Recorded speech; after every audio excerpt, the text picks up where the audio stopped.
This is Matthew Ehret, and I'm here in the Kenauk Nature Park in Montebello, Quebec, where I have been privileged to take part in the construction of the Dodecahedral Observatory. Actually, for those who have watched the videos that are already up on the Rising Tide site, you know that it's already been constructed. I've done a couple of videos, interviews with Patrick Cyr, who's an advisor to the Rising Tide Foundation, a painter, and an astronomer who's built a dodecahedral observatory, a very unique and original design inspired by the Keplerian concept of the solar system. It's already been constructed. We've moved it to the location here at the reserve, which is far removed from any light pollution in the city. Beautiful park. I mean, this thing is massive. What's really great about this particular nature reserve is that it has a scientific component to teaching and research facility. They've got agreements with something like 20 or 30 universities, both in Canada and around the world, as well as a lot of elementary schools. Kids come here to learn about biology, astrophysics, what have you. So it really fits nicely. Now, one of the highest mountain peaks in this reserve is where a space was granted to Patrick and us to build this, or to install the observatory. So it's been several days now where we've brought the pieces 500 meters onto the top of this hill that's been clear cut of trees. We've begun the construction, the assembly. There's about 6 more pentagons to assemble, as you're going to come to see very shortly. And the actual telescope itself will be properly installed on a cement pillar to make sure that it doesn't move according to, temperature, tremors, everything else, people walking inside of it. There's also going to be a secondary school teaching facility, a pedagogical building, just a few, maybe about 100 meters away from it, that's being installed on a plateau, where things like, the teaching of constructive geometry, Kepler's hypothesis, how one comes to really build a square, a triangle, a pentagon, and what do these things sound like on a monochord, on a Pythagorean monochord? What are the, So this is going to be a very good template for something that I'm hoping can be done on a variety of different locations around the world, hopefully, with a certain approach to a humanist classical teaching curriculum. We'll see how it goes, but the idea will be to unite the arts, the sciences, the aesthetics, and the logical side of the human condition, and really give, especially young people, but people of all ages, an opportunity to really find the joy of making discoveries instead of just being told to memorize certain things, formulas and what have you, to pass a test, which really is where the soul goes to die. So we're going to take a walk up the mountain and have a look at this telescope or the observatory in construction. It's going to be a long walk, so we'll speed this up probably.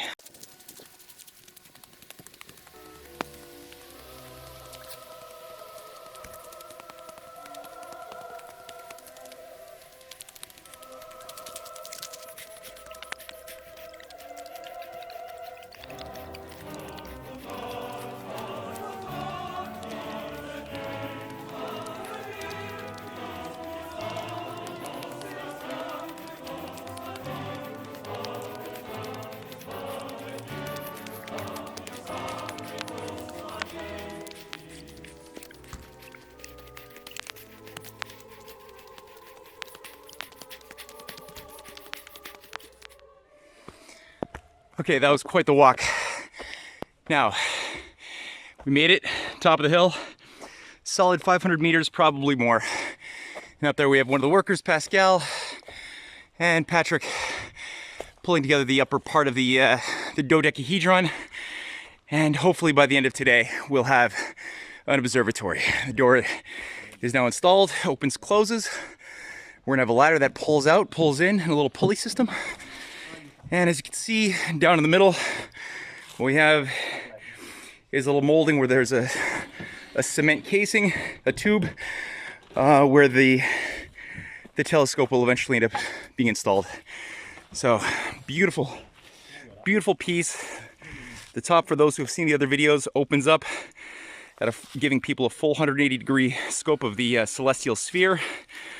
And the entire zone here still has to be cleared off of the trees that have been cut down. There'll be terraces set up, fire pits, little educational postings all around. Because obviously when you have 20, 30, 40 students coming up at a time, not everyone can experience the night sky all at once. So there will be other activities to keep people busy and relaxed. So it's going to be good. The vision's coming along. Hello, this is Matthew Ehret with the Rising Tide Foundation. With me is Patrick Cyr. I think everyone watching this knows Patrick from the previous videos, the astronomer and artist. We are here at the top of the mountaintop upon which the Dodecahedral Observatory has now been completely constructed. We're now end of summer, beginning of autumn, and hopefully very soon the final touches will be placed on the Dodecahedral Observatory, which is behind us right now. Patrick will just say a few words. Patrick, I just want to say thank you for giving us the opportunity not only to participate in this wonderful project. This is a really incredible idea. And now that we're mostly done, I know you still have a few more touch-ups to do. I thought you could say a few words just to recapitulate where we're at, what we've done, what are some of the mechanisms, and what do we still have to do before it's completely finished and ready to receive children to see the night sky. OK. Effectivement, Mathieu, nous avons presque terminé le montage de l'observatoire. Il reste encore quelques petits éléments de calfeutrage pour assurer l'étanchéité de l'observatoire. Et nous avons aussi déjà de près la colonne pour recevoir la monture du télescope. Et bonne nouvelle, l'ouverture du toit va se faire d'une façon vraiment facile grâce à cette tour télescopique.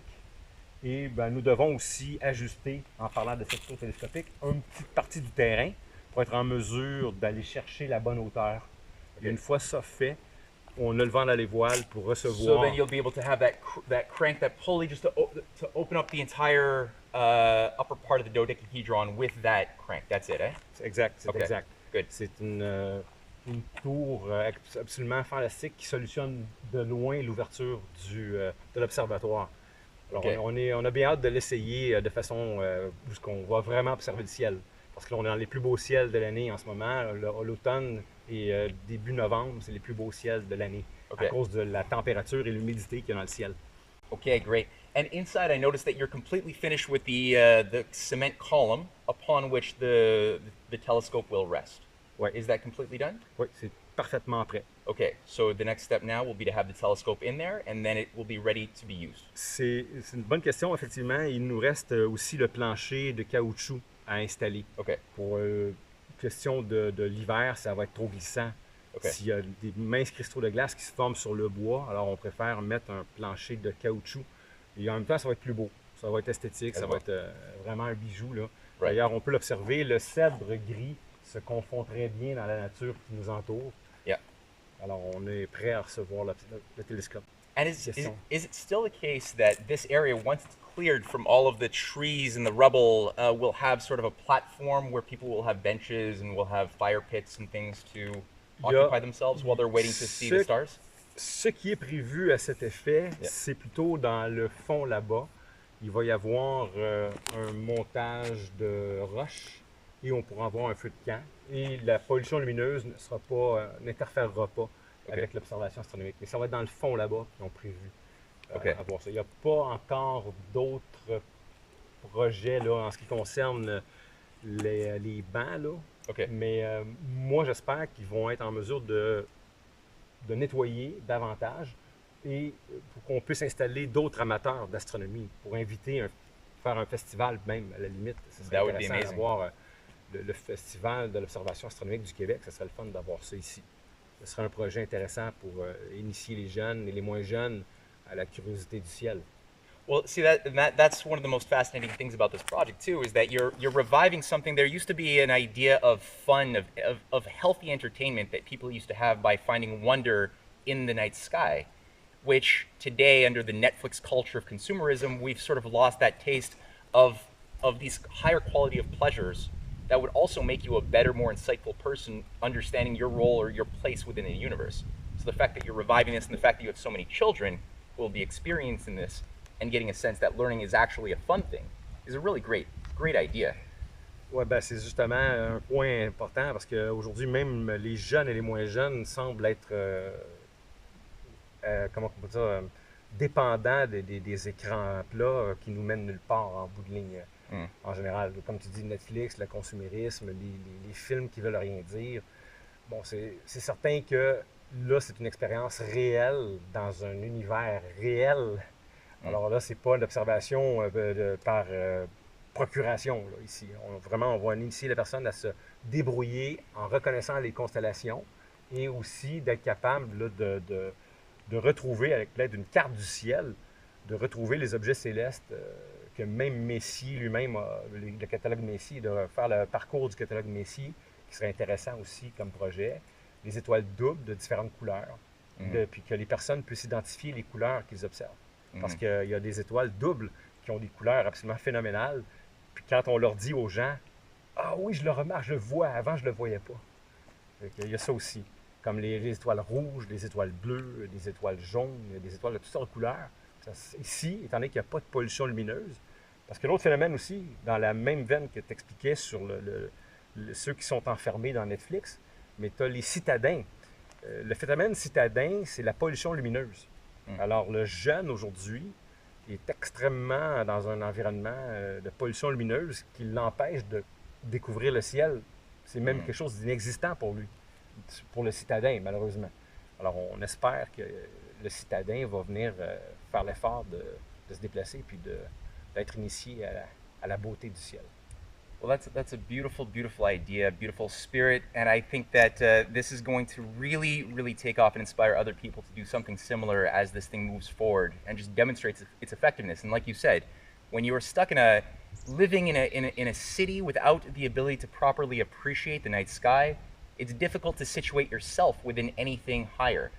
And the fact that with this observatory, you're going to be able to not only see other stars, but other galaxies. And I remember you showed me the last time we were doing a little bit of observations, you actually showed me a little galaxy far outside of our own.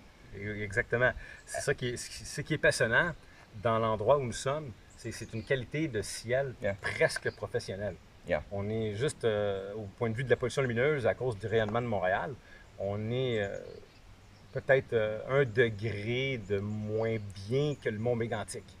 Sauf que pour l'amateur, c'est extraordinaire. L'endroit ici nous permet de faire ce qu'on appelle le deep sky, le ciel profond.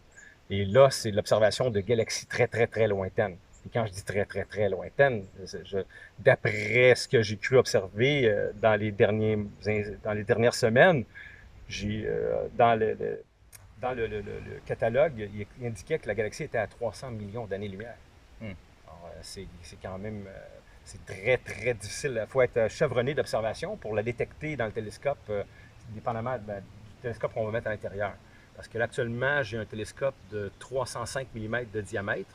Alors, il y a une certaine quantité de lumière qu'on peut observer dedans qui nous permet de voir certains types de galaxies. Mais en espérant avoir un télescope de plus grand diamètre pour aller chercher encore le ciel plus profond et d'aller chercher d'autres observations beaucoup plus lointaines, des galaxies encore plus lointaines. Well, on that note, the James Webb Telescope has recently begun feeding us back beautiful images that we never imagined of the deep space, what other galaxies look like, and even some of the assumptions of standard model cosmology have been challenged by some of the findings that challenge a lot of the ways we've been assuming the Big Bang existed 13.7 billion years ago. And we find a lot of these things now are actually coming into a crisis, which we don't have to say anything about that necessarily today, but I think the excitement in space is really increasing because of this. And as you pointed out, you want to build, we have a certain size telescope. Hopefully we are going to have a bigger telescope, and that's partly, if people are listening to this right now, Patrick Cyr and the Rising Tide Foundation, we're going to begin a fundraising campaign to raise money for a much more advanced telescope. We have a beautiful one, but we want something much more powerful. And what would be the diameter you were saying would be ideal right now? Moi, c'est sûr qu'un rêve ultime, ce serait d'avoir un télescope d'une 30aine de pouces de diamètre. Okay. Ça serait intéressant.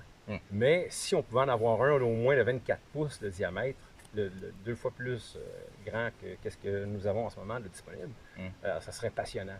Okay. Pour un site d'observation de cette qualité, ça vaudrait la peine d'avoir un instrument d'au moins 24 pouces de diamètre. Okay.